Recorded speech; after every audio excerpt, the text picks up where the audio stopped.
All right, everyone, welcome back. Today we're talking about bands that you love to hate, bands that you hate to love, and the dawn of music television.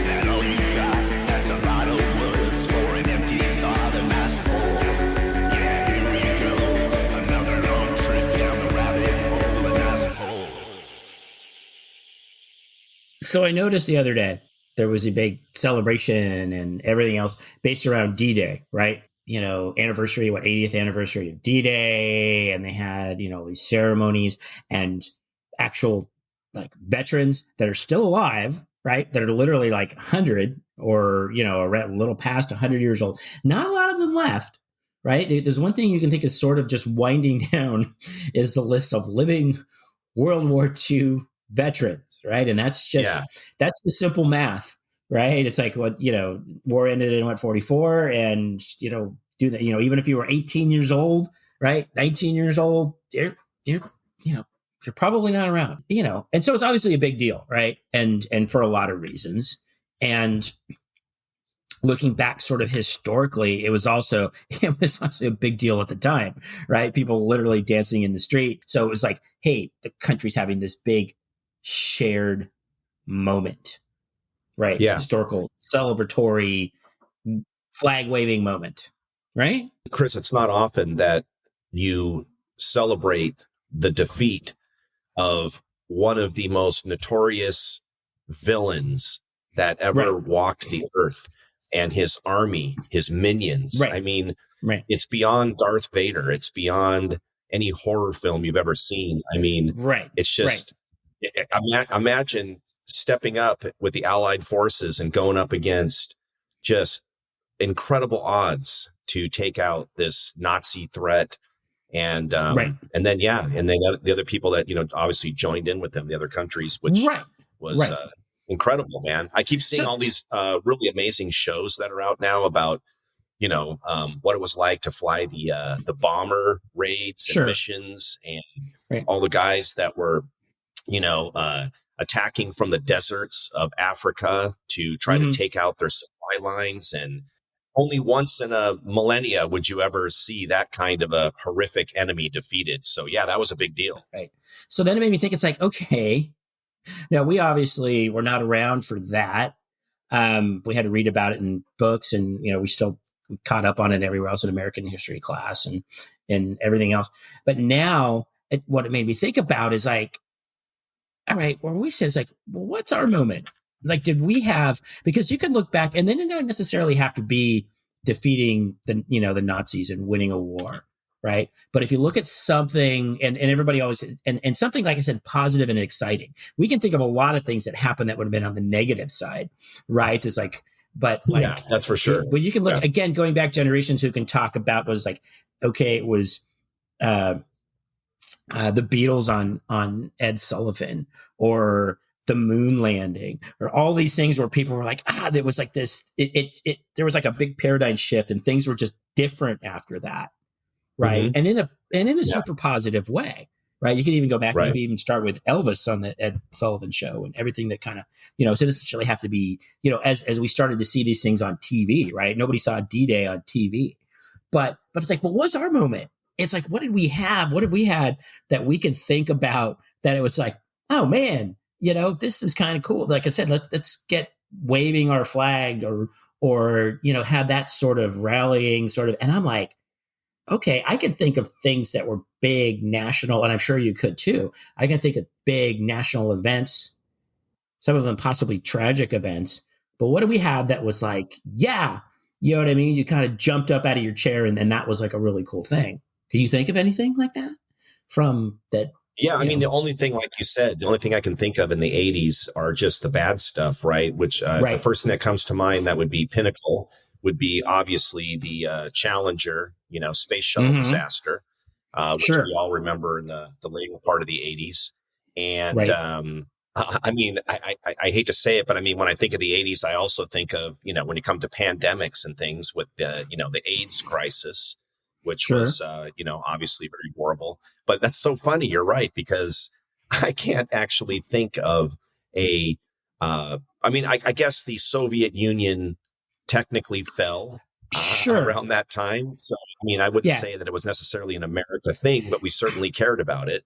We celebrated it. Yeah, it was a democracy thing. Right.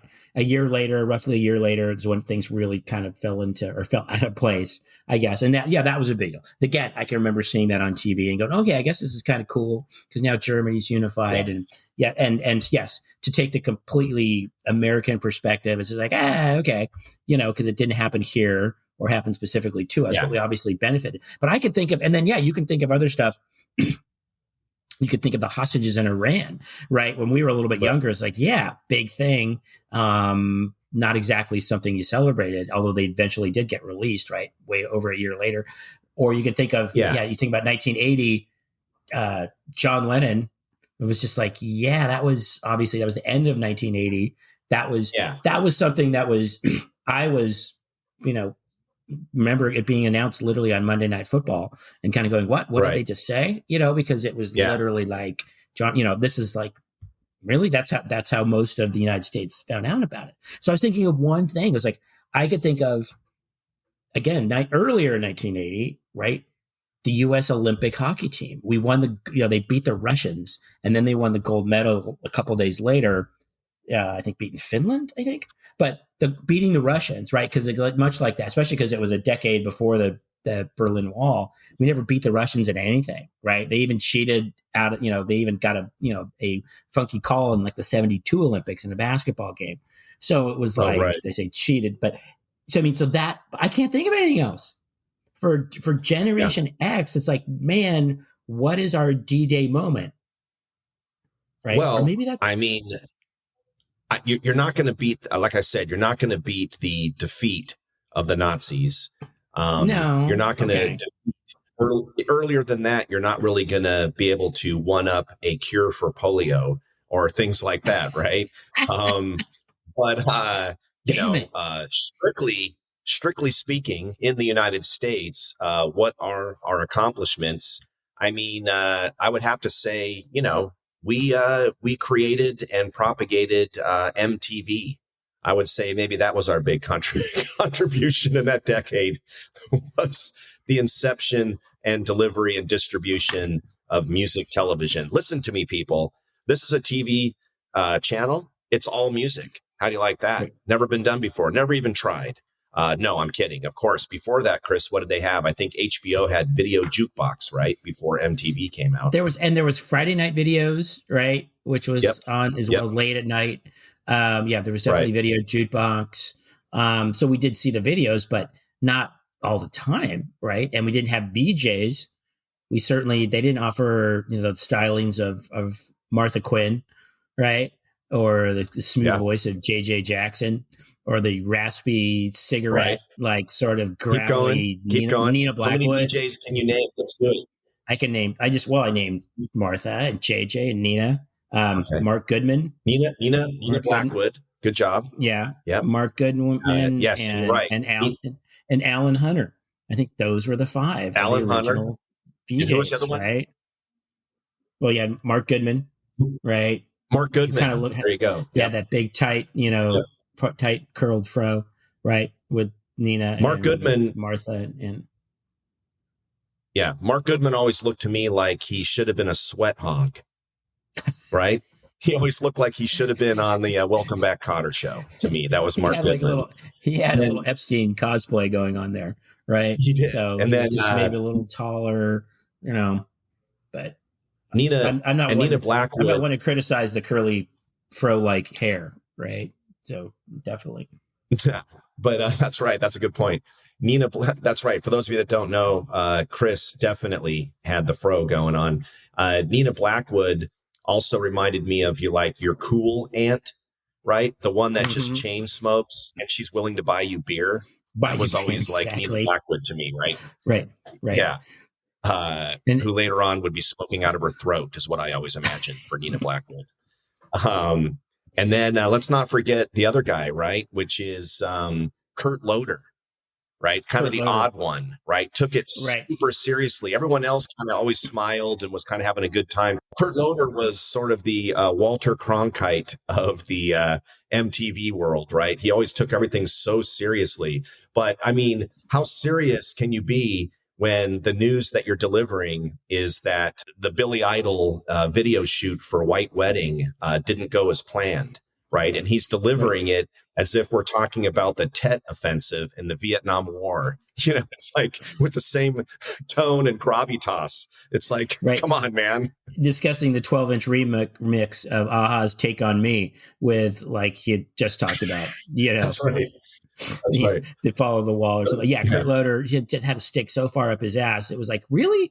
It was like, I understand. Do you really need a guy that has these serious journalistic credentials when you're talking about, you know, Scritti Politti's upcoming tour? You know, I don't know. That's right. But MTV, yeah. And again, you had to have cable. So not everybody, again, since my dad was obsessed with that kind of stuff, we were early adopters, and it was actual videos, right? There were no game shows. There were no dating shows.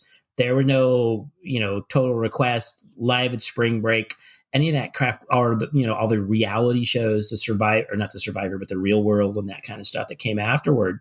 So it was actual music videos. And some of them were super cool. Yeah. Some of them were like groundbreaking, right? And then for a while, right, that became sort of the forget about you couldn't just have a song. You had to have like a very expensive, you know, really polished, almost theatrical video. And then the guys they're film directors running around now who, like David Fincher, who got his start in, you know, music videos, you know, which is pretty wild when you think about it. Right. So yeah, that technology was pretty limited, man. The wipe and dissolve functionality back then was pretty limited. But yeah, you're right. Every single band had to have a music video, or you just weren't a band, frankly. And I remember it also took them a really long time to make the transition from basically rock and roll. And they dabbled, of course, pretty early on in new wave, and I guess you would consider it alternative music. But they had a hard time transitioning into rap, for instance, right? Or anything that would be considered urban. I thought that was really interesting. One of my favorite moments in MTV history was when David Bowie was talking to Mark Goodman in some kind of an interview. And he really just gave them a load of shit about ignoring Black artists. And it was completely valid. I mean, it was just, you know, they were just going for the numbers and just thinking in terms of mainstream America. And, you know, all of a sudden, it seems like, anyway, maybe it's just my imagination, not too long after that David Bowie interview where he very politely kind of dressed down all of MTV for being so blind to a whole side of music that people really loved back then, and still today, of course, that all of a sudden it just seems like it started happening, right? And then you got my favorite band practically to this day, man, is, you know, Run DMC, and all that old school great stuff is just at the top of my playlist. So good going, David Bowie. I don't know if he's really responsible or not, but I do remember that interview. I thought that was I thought you were going to talk about the cover of Dancing in the Street he had with Mick Jagger. And I thought that was when, you know. Yeah, one of the worst music videos of all time with him and Mick Jagger. That was pretty horrific. Total train wreck. Dancing in the Street, you know. Absolutely. But no. But I mean, I think those were the things that, and again, we learned about. I guess it was good in a way because it gave exposure to bands that, you know, didn't have it. It gave overexposure to bands that didn't need it, you know, and you know, over time it was just like, okay, this is good, you know, but I think now, you know, and then VH1 sort of, it's like get a little bit older and then you're going to see the Bonnie Raitt videos or something like that. But maybe way older. But yeah, it was cool in that regard, right? Because I think it was, you had to say, and I think the interesting thing about it is that, right, I remember reading about Miami Vice, and the inspiration was a note on a piece of paper that said MTV Cops, right? Because it was just like, that was a line.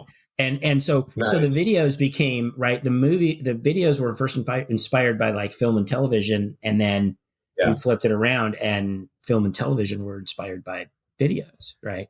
That is so true that Miami Vice, when you think of the stylistic aspect of it, right, where they're wearing the cool blazers that match their pants and everything is like pastels and neon and flamingos and pinks and blues and glass brick that's backlit and Ferraris and shit like that.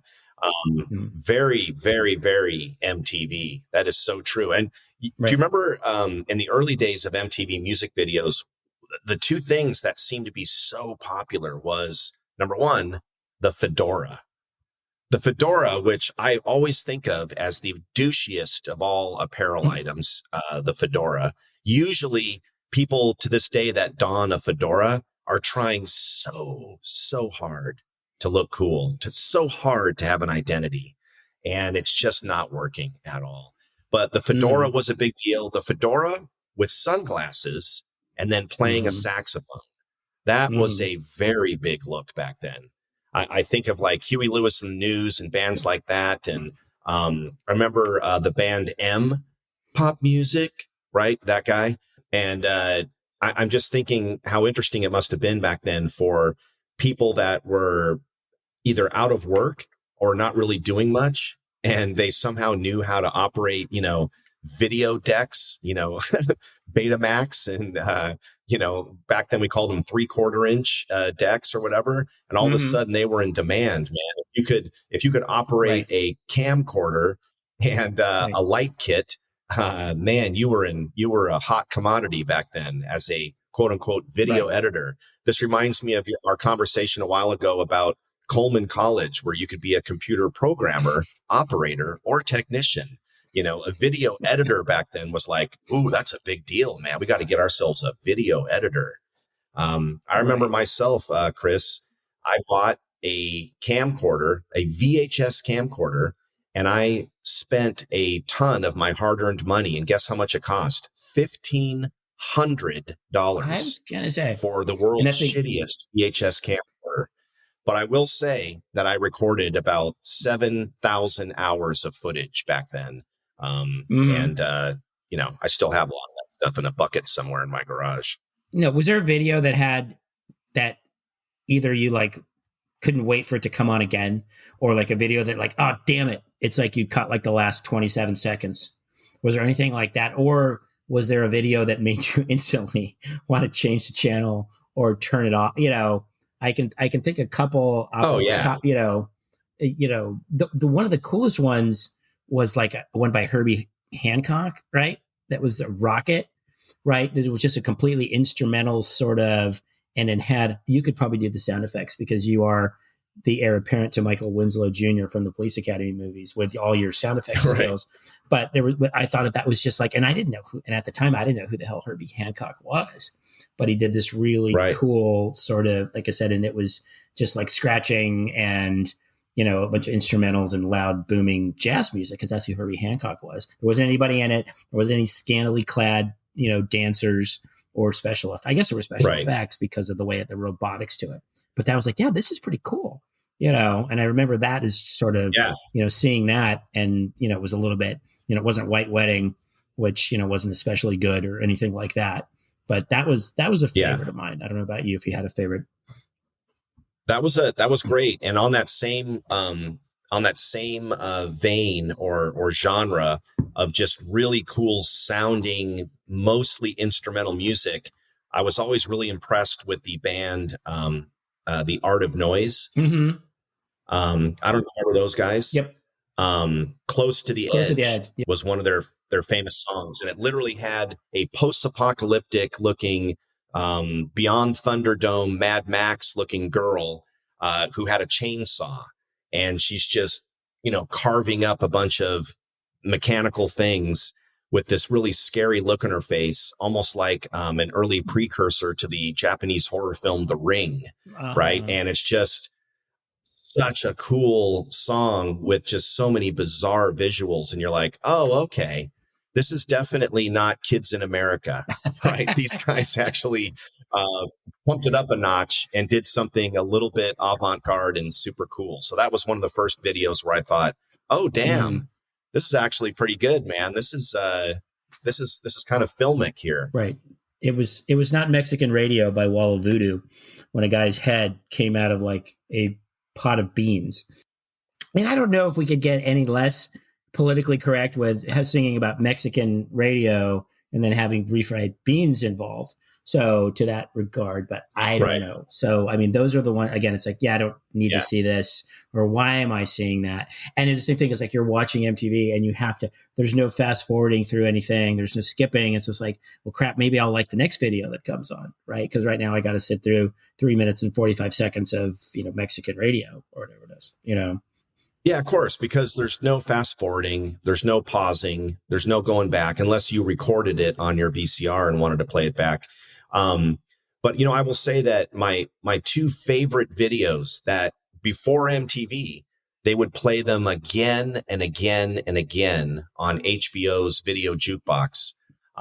Two of them that really kind of struck me as like, wow, this is so awesome was the Talking Heads, Once in a Lifetime.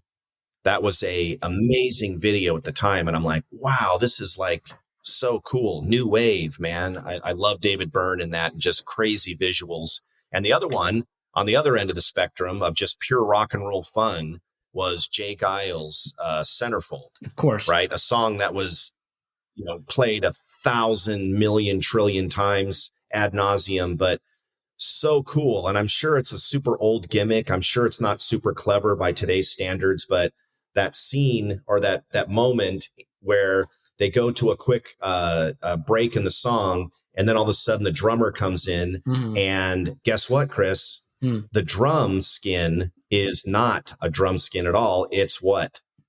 Milk. It's milk, Chris. And so when he hits the drums, it splashes everywhere. Oh my gosh. Now. Really great memories, man. I remember that sitting on a couch and watching MTV was just one of the coolest things you could do with your friends or girlfriend or whoever, and just chill out for hours and hours and hours and hours at a time doing that. It's almost like doom scrolling on Instagram is today.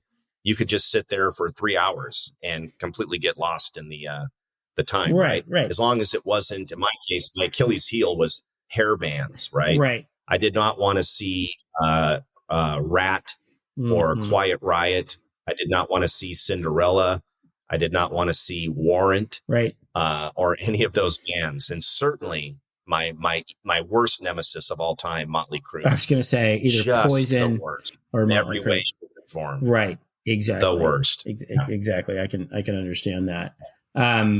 But again, unless you had to skip and you had to get, maybe you'd go change the channel, and then but you don't want to change the channel for too long, because then you might miss the video that you wanted to see. Maybe you might miss The Art of Noise or something cool like that, or Talking Heads or Devo. Don't sit there, and not that Devo had a lot of videos that I can remember, but don't tell me that Devo, you weren't waiting for Whip It to come on. Right. And maybe you recorded it so you could play it again.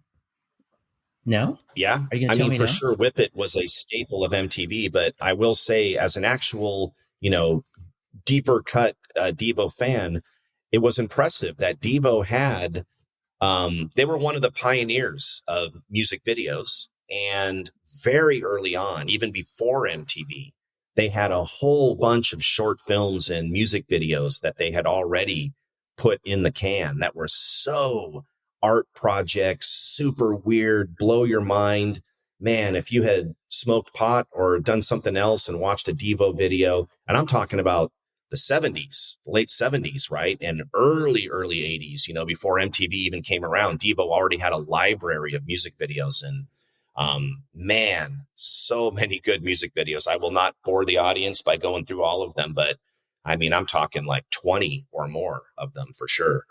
If we talk about music videos, but then we have to talk about music. But let's go back to that for a second. Like we talked about those, videos that you just wanted to skip, or you didn't want to see. How about a song? How about, because again, as you remember those songs is there a song that immediately made you change the station, right? Is there or a band? that immediately makes it when they would come on. Let's say you're rolling around and you're on your way to school or after school, and maybe so you're a little more high energy, and that band, that song that you hate. What's a band that makes you change the station or made you change the station immediately? Well, I'll tell you right now that long before MTV ever came out, I was morbidly depressed as a kid during the 70s. Anytime I heard almost any music, I just never really bonded with music when I was a kid in the 70s, because I guess it's what I was exposed to on popular commercial radio. I just thought all of it sucked. I mean, just innately, I didn't have to have anybody tell me that it sucks. I wasn't in a peer group that said it sucked. I was just like, this effing sucks. I hate all of this music. And I'm not just talking about we had joy, we had fun, we had seasons. Leave Terry Jacks out of this. Okay. I will not have any Terry Jacks hate. I shouldn't even have used that as an example because I actually kind of like that song. But I just mean most of the 70s music, I don't know why, it just sounded depressing until I discovered Blondie. Right. And then until later on, I discovered the Sex Pistols, and then later on discovered the Ramones and the Damned and a bunch of bands that it wasn't until the 80s that I retroactively discovered, were in the 70s, like, the Sweet and bands like that. But I'll tell you right now, Chris, to answer your question, I would say probably the number one band for sure during the 80s and to this day. And I'm gonna make a lot of enemies right now by saying this. By the way, disclaimer, I get that they're talented. I understand that they've sold trillions of albums. I'm not trying to harsh anyone's mellow, but Jesus effing Christ, do I hate Journey. I hate Journey, hate them. And I don't hate the people. They're obviously great people. I appreciate the fact that those are timeless classics and everyone gets joy in their heart to no end when they hear those songs. But for some reason, it's the Antichrist to me. When I hear that music, it just completely rubs me the wrong way. I cannot turn the radio station fast enough back in the 80s when I heard a Journey song come on. Holy shit, did that affect me in a bad way. And it's irrational, really. And I get it. And some people are going to stop listening to the show just because I said that, and I understand. I bet you Steve. How about you? Steve Perry will no longer listen to the show. Yeah.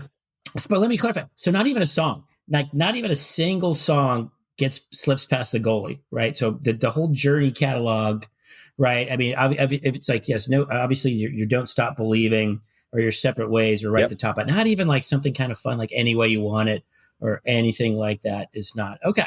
I get it. Chris, you're actually causing trauma in my mind by even mentioning the song the bear titles. Right now. That's how bad it is. I am poking the bear. And they're all genius melodies and amazing songs. I get why they're popular. It's just the worst.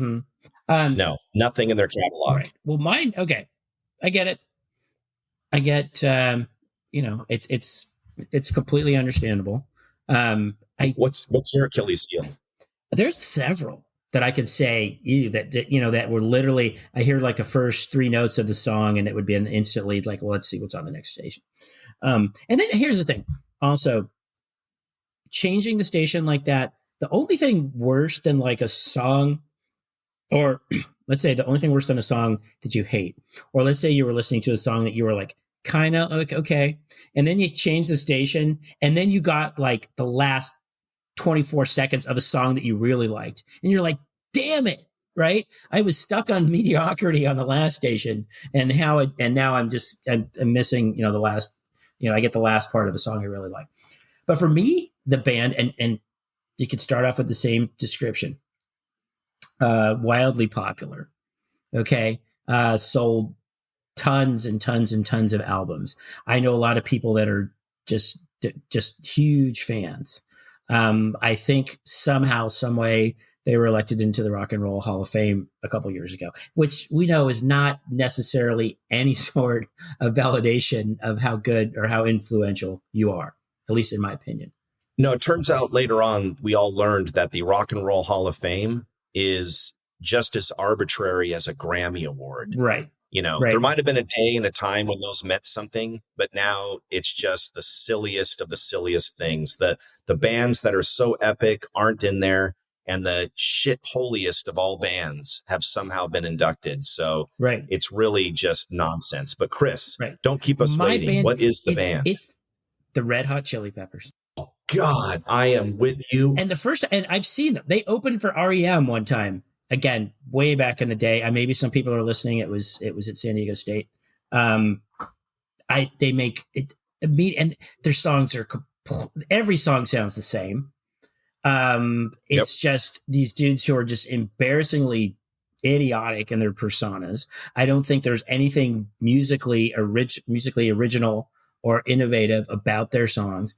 And I just, and I even trained, I even trained my 11-year-old daughter to, if we happen to be listening to the radio and they come up, she knows immediately to change the station before I do, because they just make my skin crawl.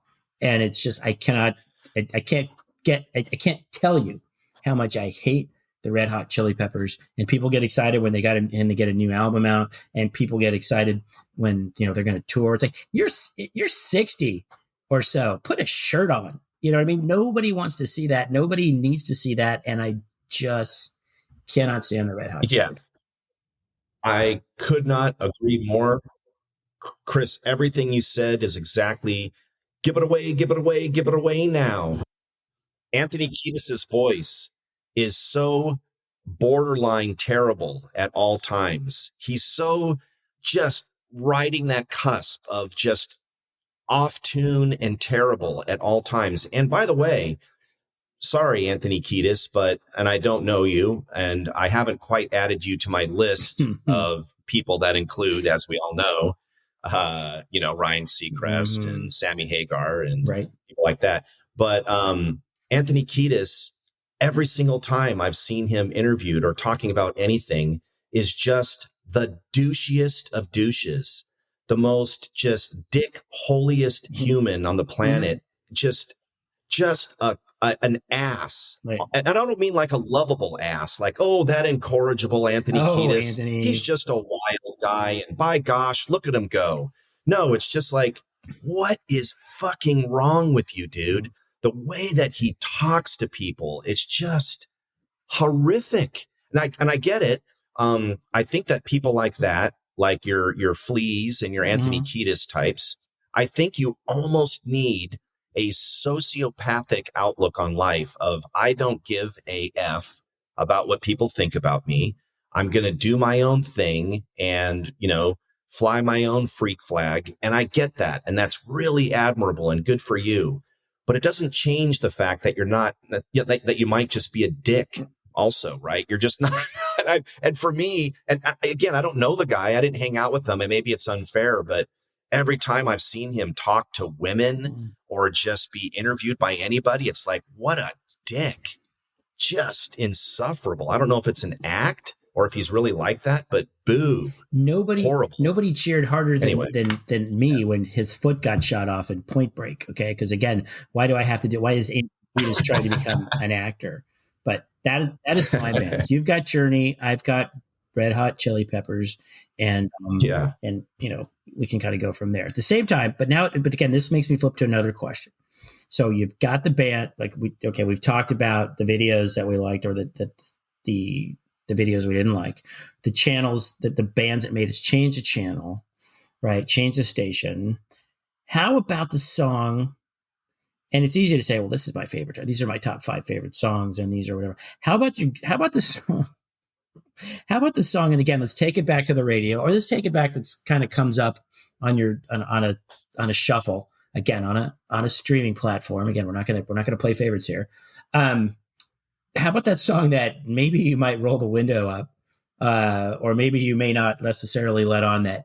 Yeah, I really like this song. This is kind of a guilty pleasure. This is a song that I know all the words to, and but I don't kind of let on. And again, I may be enjoying it in the serenity, in the air conditioned state of the front seat of my car as I'm driving. How about that song? Expose yourself here. Let it all out. Now this is a song that I will turn off, I will a guilty play. song. No, a song that you were like, and it's not Debbie Harry, it's not Devo, it's not the Ramones, it's not the stuff that everybody knows. Oh, Jeff, I know what's in your collection. I know what what playlists you make, what pops up in your algorithm. How's that song? What's that secret guilty pleasure song that you can have more than one? No, I will lose all street cred. Here I am ranting about the Red Hot Chili Peppers and how much I hate Journey. And yet at the same time, I'm going to tell you that whenever the song Bop comes on by Hanson, I'm in, man. I'll play the whole thing all the way through. I just think that song is so well executed. There are so many little harmonies going on in the background, and you can't help but love it. And by the way, one of my secret, one of my musical secrets, I guess, is, or what, like you would say, my guilty pleasure is I am a total sucker for bubblegum pop, like Sugar Sugar by the Archies, or Yummy, Yummy, Yummy, I Got Love in My Tummy. These old songs from the 60s that are just super bubblegum pop music. Man, I'm a sucker for that stuff. So again, please, everybody, I deserve it. I get it. Somehow Steve Perry sucks, and yet I like, these other songs. So I understand why you would be upset with me, but that's one that I love.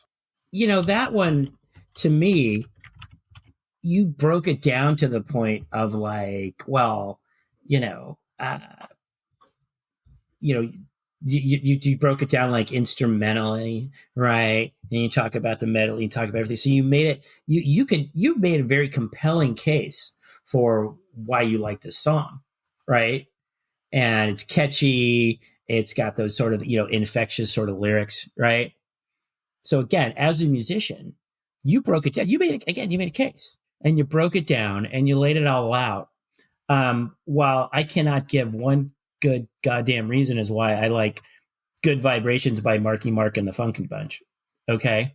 Because it's essentially, the song makes no sense, right? It's got a great, like, what I think of Lolita Holloway, who was like a background singer, she was like a singer back in the day who gives you the chorus, and she's really got vocal range, but it's, got thumping drums and synthesizers and drum machines and a piano riff and, a nonsensical, can you feel it, baby? Yeah, I do too, sort of thing. That's an actual lyric in there by a underwear model turned rapper turned actor. And it makes it does not check any of the boxes that you described with Bop by Hanson, but it's one of those ones where it's like, my head will bob. I might turn it up a little bit. I will kind of make sure nobody's watching. And it's just like, I like that song, right? It's got good vibration, it's a sweet sensation. And it just follows a line in none of my other musical tastes, which I guess is sort of the point. I will say another thing that I have a weakness for is there are certain songs from the 70s, especially the disco era, that I still really like. A great example would be Knock on Wood by Amy Stewart. Man, when that song comes on, I'm in. I'm all in. And Amy Stewart, by the way, for those of you that don't know or can't remember, she was one of the very famous people that was performing on Solid Gold, which back in the 70s was that awesome TV show, right? Where, musical acts would perform. And I'm telling you, man, the first time that I saw her with this crazy headdress on and this gold glitter dress and just other than Deborah Harry, that was a life-changing moment watching her dance. I was just like, okay, wow, I get it now. Pretty amazing. And it's just got this super driving beat to it. It's almost like Barracuda by Heart, which is another band that I don't typically like too much, but every time I hear Barracuda, I'm going to listen to it all the way through, man, for sure. Even though Heart really wouldn't necessarily be my choice. Another one that I like, which is weird, is Juice Newton. There you go. How's that for a weird one? So Juice Newton from the 1970s, whose sister, here's a weird poll, is Lorraine Newman from Saturday Night Live. I don't know if you knew that, but Lorraine Newman's sister is Juice Newton, who famously did Playing with the Queen of Hearts. Almost any song by Juice Newton, even though I don't typically like country, but I would say she's a little more pop and a little less country. But man, she is awesome. Every single song. Love's Been a Little Bit Hard on Me, and just about a Angel of the Morning. Okay. Not stuff that I would normally love, but I have a certain weird weakness for it. I don't know what it is. And that goes back to bands that I hate, right? Because normally speaking, anything that even has a whiff of country, I do not like it. I don't care, man, country or Western. I am out, man. If you're going to talk about your pickup, beer, your ex-wife, a dog, America, doing something for America, being patriotic in some way, I've got nothing against people loving America, but please leave me out of it. It's such pandering. It's such horrible, horrible music to me anyway. The only person that I will allow in the country world is Johnny Cash. Almost every song he did, I love. Other than that, no, thank you, sir. You can keep your country music. I pass. So, and I don't mean to just limit. There's that one band, because there has to be more, right? If there was only one band that made you want to find something else to listen to, you'd be in pretty good shape. But how about another one? Give me another one that makes you just, outside of Journey. Oh, good Lord. Where do I begin? I hope my older brothers are not listening. The Eagles. I know, everyone, the Eagles, one of the greatest American bands of all time, trillions of albums, consummate musicians, amazing harmonies, all that stuff. Boo! No, thank you. F this. And the reason is because they just were played and played and played and played. Probably not their fault, but I'm just not into Loggins and Messina and the Eagles and yacht rock and just all that stuff, which is just like, been running down the road trying to loosen my load. I can't. That is one of the things where before he loosens his load, the radio is already turned off. I've already switched channels.